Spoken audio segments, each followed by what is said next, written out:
મોરબીમાં માવઠું મહારાજ ગરબે રમવા આવ્યા। મોટાભાગની ગરબીઓ માત્ર મહાઆરતી કરીને મોકૂફ રાખવામાં આવી। મોરબીમાં 7 નોરતે સાંજે 9 વાગે પછી માવઠા મહારાજનું આગમન થયું છે અને વીજળીના ચમકારા સાથે જોરદાર વરસાદ પડી જતા ગરબીના મંડપના પંડાલમાં પાણી ભરાયા છે, જેના કારણે માતાજીની મહાઆરતી કરીને ગરબે રમવાનું મોકૂફ રાખવામાં આવ્યું છે। તો નાની કેનાલ રોડ ઉપર ઓમ પાર્ક સોસાયટીમાં શિવ એપાર્ટમેન્ટમાં પાર્કિંગમાં મહિલાઓ ગરબે રમ્યા હતા।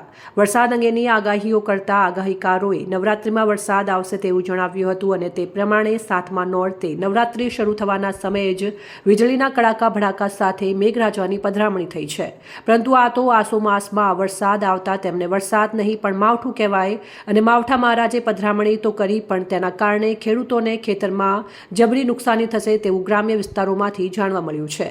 તો આજે તમામ પ્રકારની ગરબીઓ મોકૂફ રાખવામાં આવી છે। એમાં ઉમિયા નવરાત્રિ, પાટીદાર નવરાત્રિ, સંકલ્પ નવરાત્રિ જેવી પાર્ટી પ્લોટ, ડિસ્કો દાંડિયા અને શહેરની સોસાયટી અને ગલીઓમાં નવરાત્રિ પર્વની ગરબીઓ બંધ રાખવામાં આવી હતી। રિપોર્ટ શ્રીકાંત પટેલ, સંબંધ ભારત ન્યૂઝ, મોરબી।